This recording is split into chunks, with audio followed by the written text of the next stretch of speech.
Oh, c'est pas vrai, j'ai oublié d'activer le micro comme un abruti. Bon, bah, c'est la deuxième fois que j'enregistre cette vidéo. Parce que dans le montage, je me constate en vrai, au final, j'ai oublié d'activer ça. C'est pour ça que la vidéo, elle est muette. Ça me paraissait bizarre. C'est pour ça que c'est bizarre en vrai.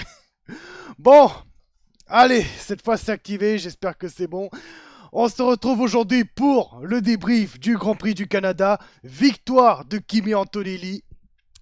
Dans une ambiance plutôt tendue hein, avec du côté chez Mercedes avec lui et George Russell.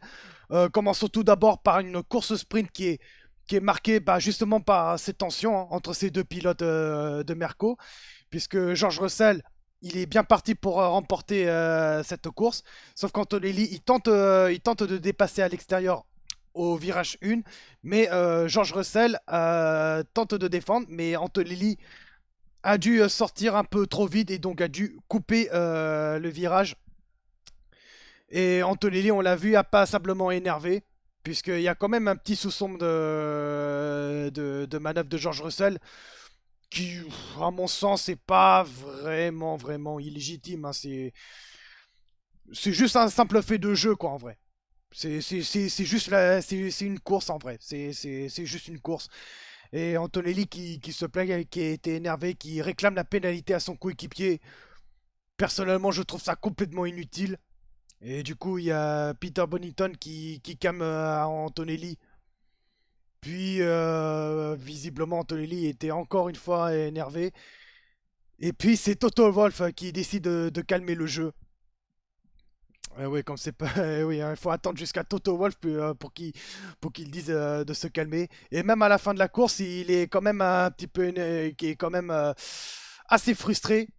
Et on a quand même Wolf qui fait rappel à l'ordre à Antonelli en disant que c'est pas nécessaire de se plaindre à la radio. Tout ça, ça doit se faire en privé. Et on peut pas lui donner tort. En tout cas, ce que j'ai envie de dire, c'est que certes, Antonelli, on a vu que c'est un très bon pilote. Il est très bien parti pour remporter son premier titre de l'histoire et probablement le plus jeune champion du monde de l'histoire de la F1. On verra dans le classement des pilotes. Cependant, il doit tout simplement contrôler les émotions, quoi. C'est tout ce que j'en.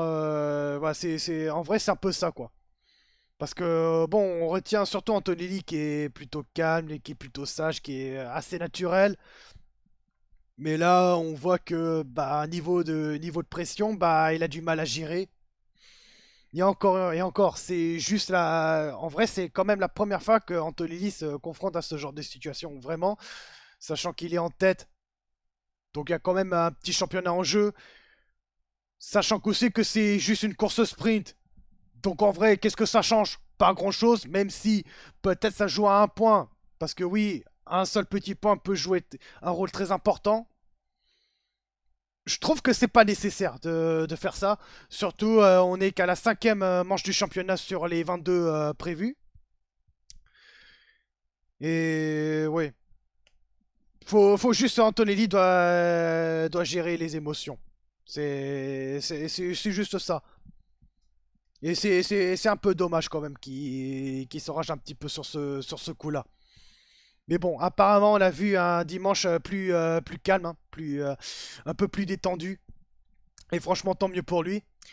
Et bon, cela n'empêche pas de voir encore une fois une nouvelle tension entre les deux Mercedes, notamment en première partie. Hein. Enfin, c'est carrément même durant la première partie, puisque oui, effectivement, il y avait enfin George Russell qui était parti en pole, mais il a dû faire quelques erreurs.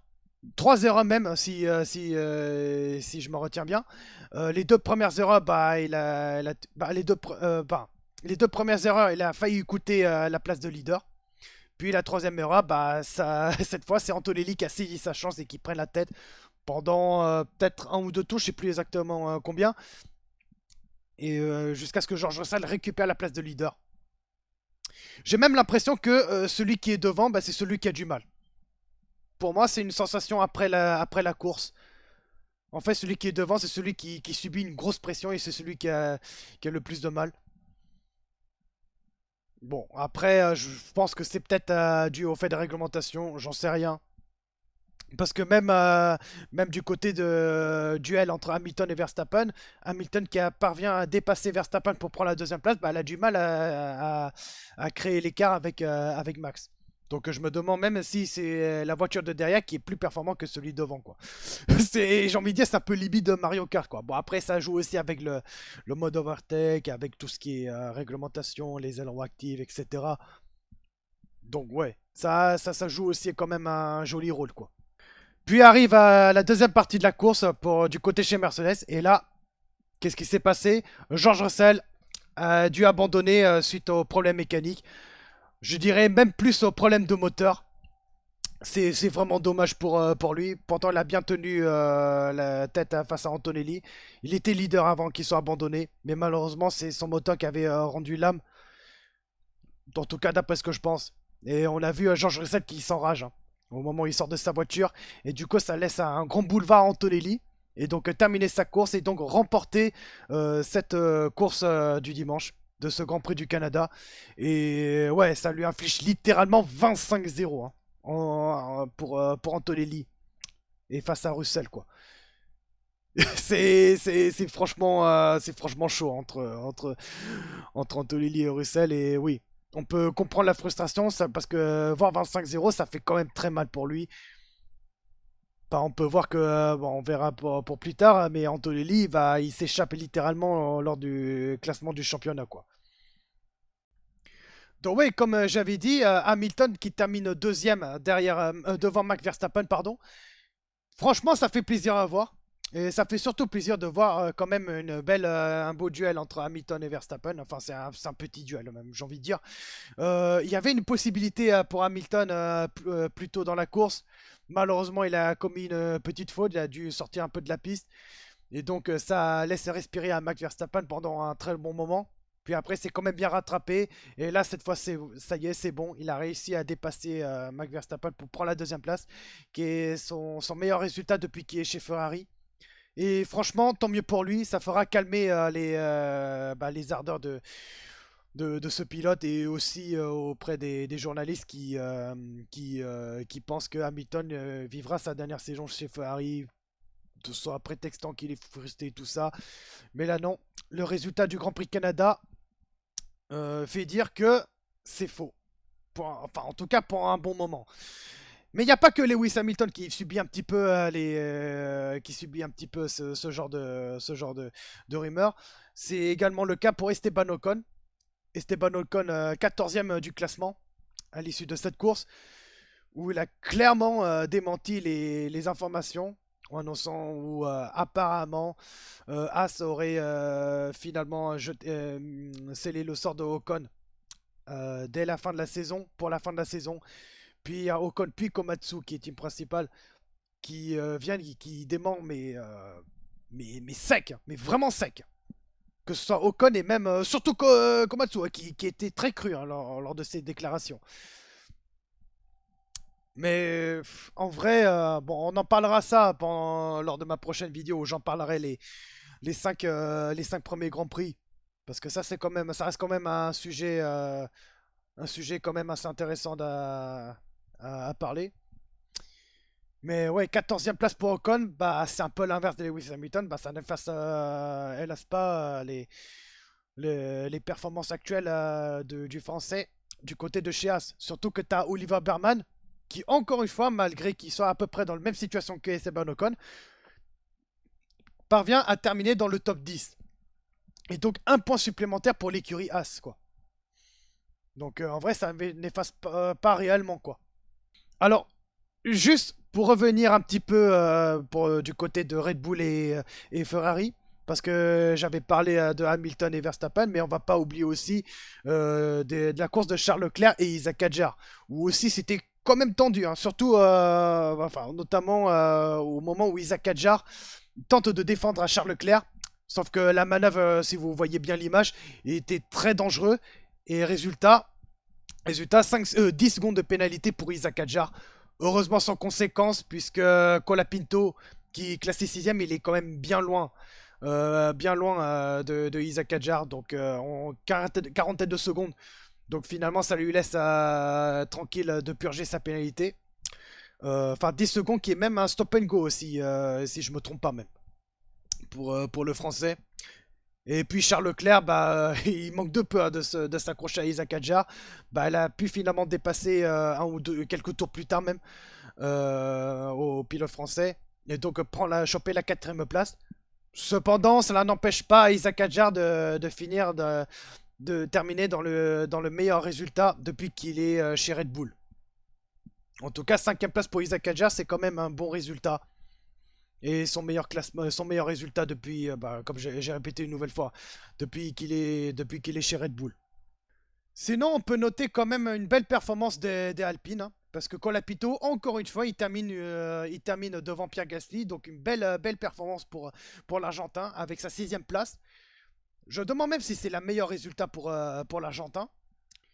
Et quant à Pierre Gasly, bah, en vrai, malgré sa huitième place, malgré qu'il termine derrière son coéquipier, bah, il est en train de faire une belle course aussi, hein. Parce que pour rappel, les Alpines, ils étaient très mal partis lors des séances des qualifications. Et heureusement, ils s'étaient bien rattrapés suite à de nombreux incidents.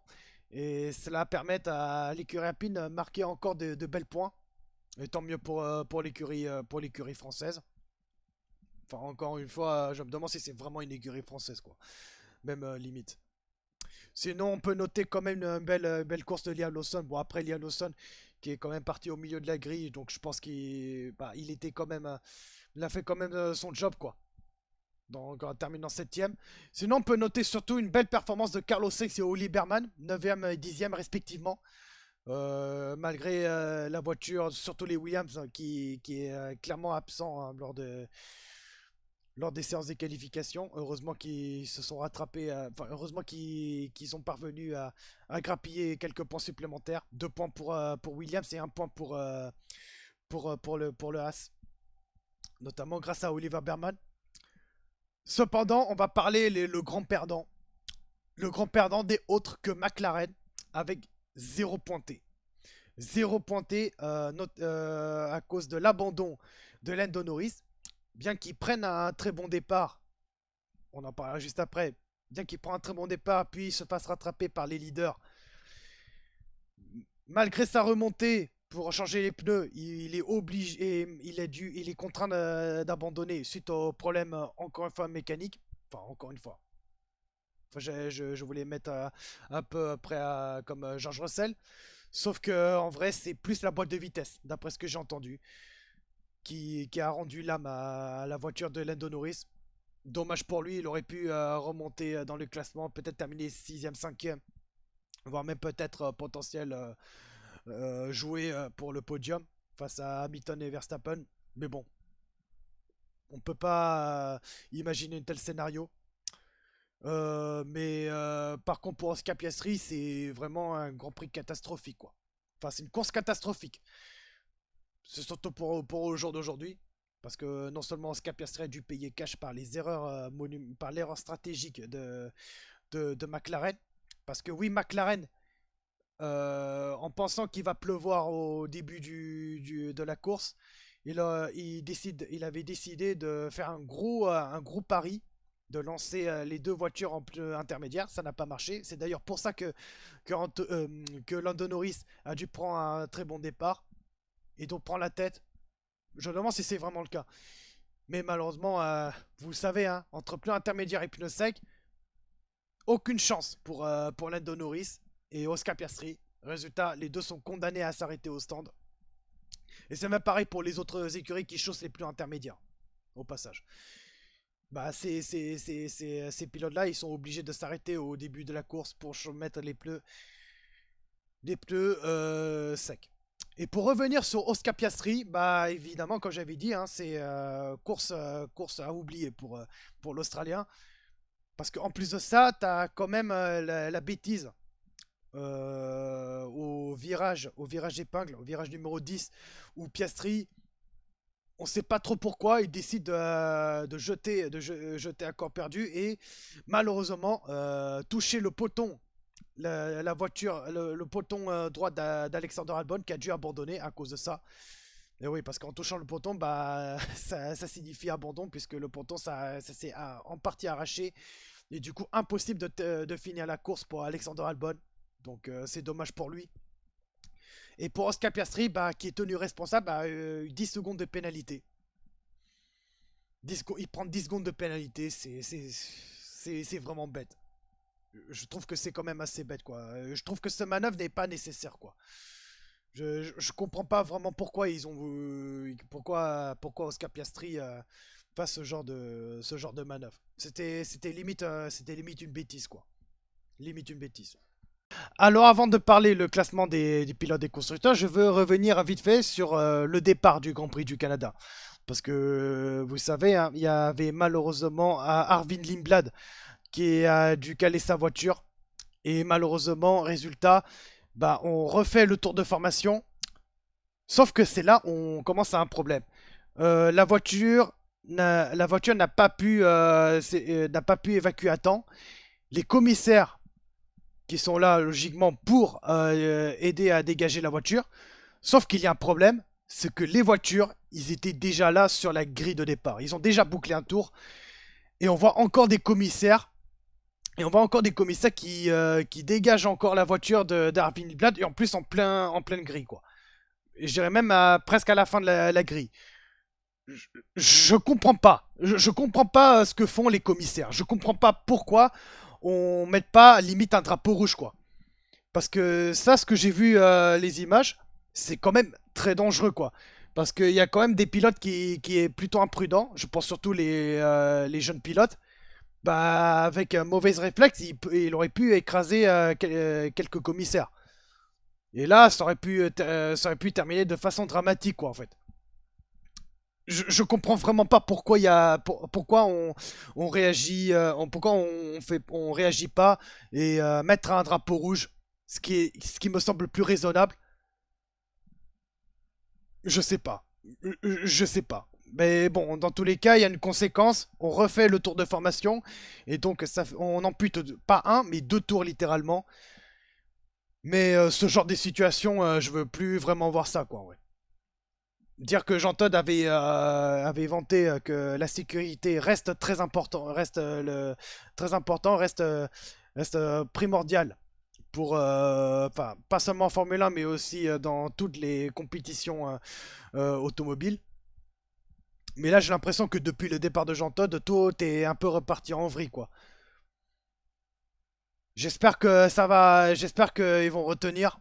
Ils vont retenir un peu la leçon et j'espère qu'ils vont corriger ce genre d'erreur, quoi. Parce que normalement, c'est ce genre d'erreur-là, on peut pas avoir ça, quoi. C'est même limite impardonnable, quoi. En plus, qui recule alors que la majorité des pilotes sont déjà là. Ça, c'est même limite du ridicule, quoi, en fait. C'est pas très professionnel, ce que j'ai envie de dire, quoi. C'est pas très pro. Bon, on va regarder du côté du classement des pilotes. Bon, comme j'avais dit, Antonelli a infligé 25-0. Donc, du coup, il a une avance vraiment considérable. 131 points contre 66. Donc, 43 points d'écart entre ces deux. C'est vraiment chaud entre ça. Et encore, attention, danger, puisque Charles Leclerc, vu que George Russell ne marque pas de points, bah, on a Charles Leclerc et Lewis Hamilton qui se rapprochent, mais très dangereusement. D'ailleurs, Lewis Hamilton qui échange de place avec Lando Norris, puisque Lando Norris a aussi abandonné, donc il a bien profité l'abandon de Lando Norris pour reprendre la quatrième place. Pareil pour Pierre Gasly qui échange la place avec Oliver Berman. Et Arvin Libal, bon, vu qu'il n'a pas pris le départ et marque 0 points, ça a dû profiter à Isaac Adja et Carlos Sainz de grappiller une place chacun. Sinon, du côté des constructeurs, pas grand chose à dire, si ce n'est autre que Racing Bulls et As. Ils ont échangé leur place avec la sixième place pour la petite sœur de Red Bull et la septième pour l'écurie américaine. Sinon, on peut noter quand même que Ferrari, grâce à 0 pointé de McLaren, bah, respire un petit peu lors du championnat des constructeurs. Et encore, j'ai envie de dire heureusement. Parce qu'on peut voir que McLaren, à part les bêtises de la course du dimanche, bah, c'est une équipe qui peut se montrer assez dangereuse, quoi. Dommage qu'ils sont absents hein, à l'issue de cette course. Mais bon, ça laisse respirer et donc ça rattrape, mais très légèrement. C'est juste à 5 points d'écart entre. Enfin, c'est juste 5 points d'écart. C'est juste 5 points de retard gagnés entre Ferrari et Mercedes. Cependant, cela n'empêche pas Mercedes de rester largement en tête, quoi. Dans tous les cas, on sait que Mercedes, bah, il est bien parti pour remporter le titre de championnat des constructeurs. Par contre, ça va jouer entre Antonelli et Russell, mais si pour l'instant c'est très bien parti pour Antonelli. Voilà, c'est tout pour cette vidéo débrief à chaud. Donc, sachant que c'est un classement qui n'est pas définitif, il y aura forcément des pénalités qui peut changer.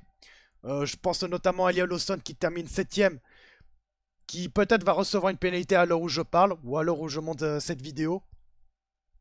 Mais dans tous les cas, si c'est vraiment le cas, je mettrai dans les commentaires et même dans la description pour les mises à jour du classement. Mais dans tous les cas, j'espère que ça vous a plu, ce débrief à chaud. N'hésitez pas à liker, à partager et aussi à vous abonner pour ne pas manquer le prochain Grand Prix. Le prochain Grand Prix, c'est le Grand Prix Monaco dans 2 semaines. Donc on va regarder ça.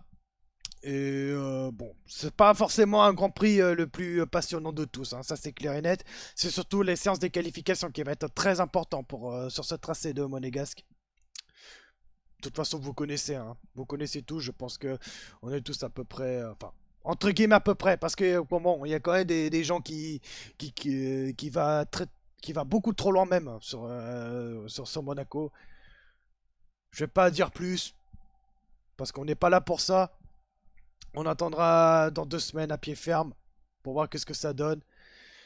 Mais en tout cas, j'espère que vous avez apprécié. Et je vous dis à dans 2 semaines pour le Grand Prix de Monaco. Allez, salut à tous.